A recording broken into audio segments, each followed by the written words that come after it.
A long time ago, in a world very similar to our own, there were games without HD graphics, and gamers could not Google everything on the internet a month in advance. This time was called the 1990s.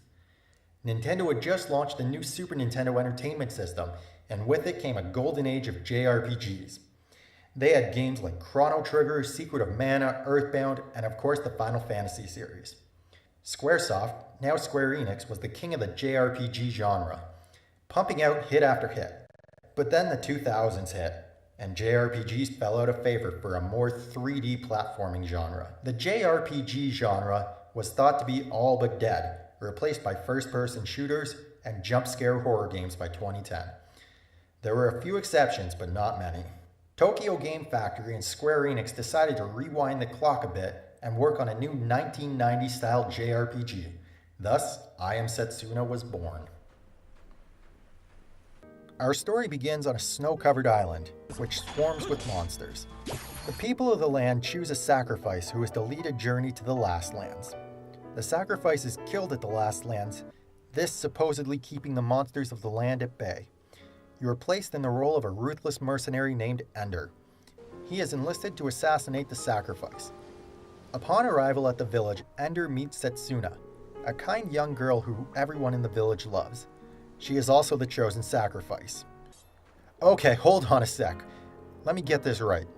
This girl that everybody loves is being sent to her death.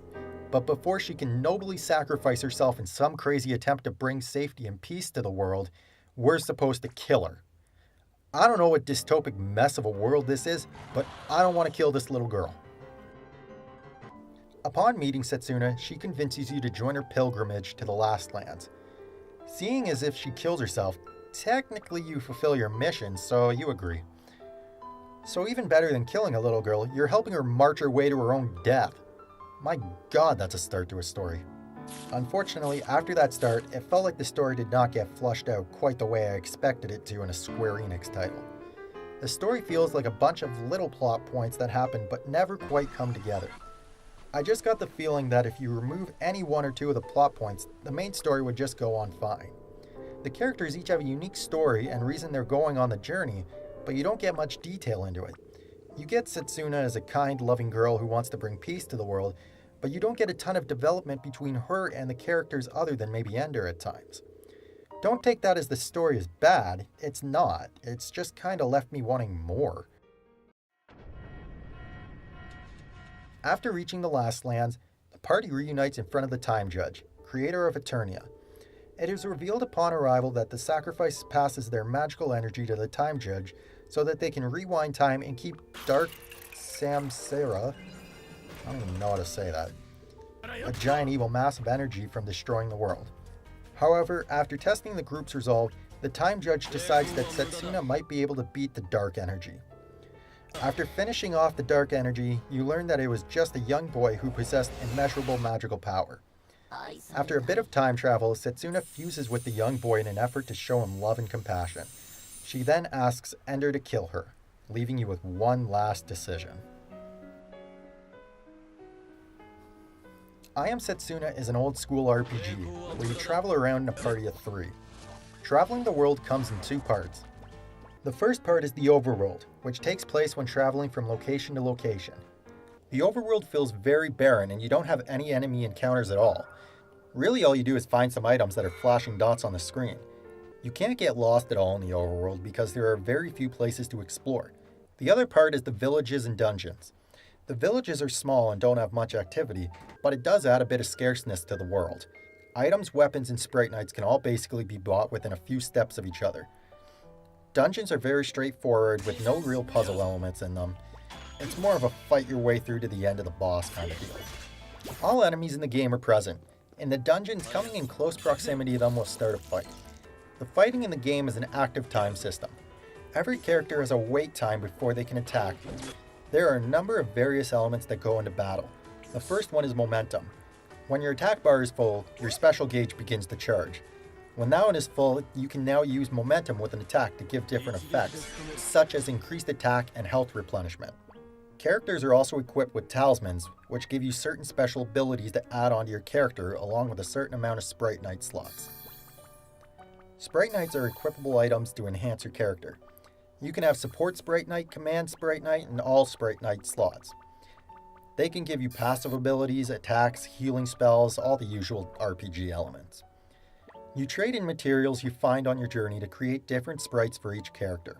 Certain techs can be combined between characters to use much stronger attacks as well. Each Sprite Knight also has a chance for fluctuation.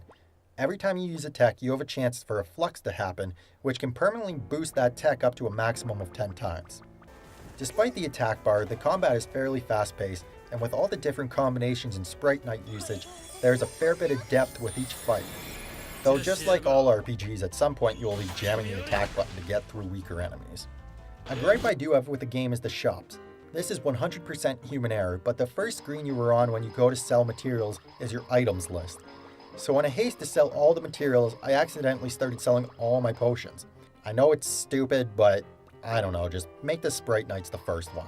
You can get certain sprites very easily and end up getting up to 40 or 50 of them, but you can only sell one at a time, which makes no sense to me whatsoever. You also have the option to temper items in the game to increase the power, but you really don't need it, and you switch weapons so often it kind of feels pointless. I hope you like snow because you're going to be seeing a lot of it. You'll be traversing the winter wonderland all throughout the game. As much as I love winter and the falling of the snow can be mesmerizing, I would have loved to see what the world would have looked like in different seasons and really expanded the scenery. The game itself looks very good, characters have interesting designs, and even all the weapons in the game look very different. I don't know what it is, but personally I really like the Bravely Default Final Fantasy World's character models. It just fits to me. The music is very somber and very mellow, though you were walking a girl to her death, so I can't really say I expected some hardcore rock or pop.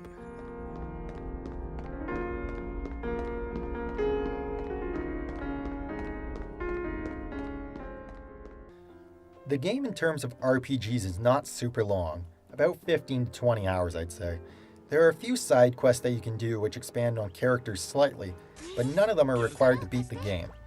You have a journal to fill if you really want to go for 100%, but it's pretty tedious and I wouldn't recommend doing it.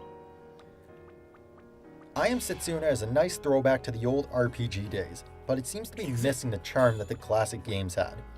Sure, it looks nice and menus are a bit fancier, but it just feels bare at times.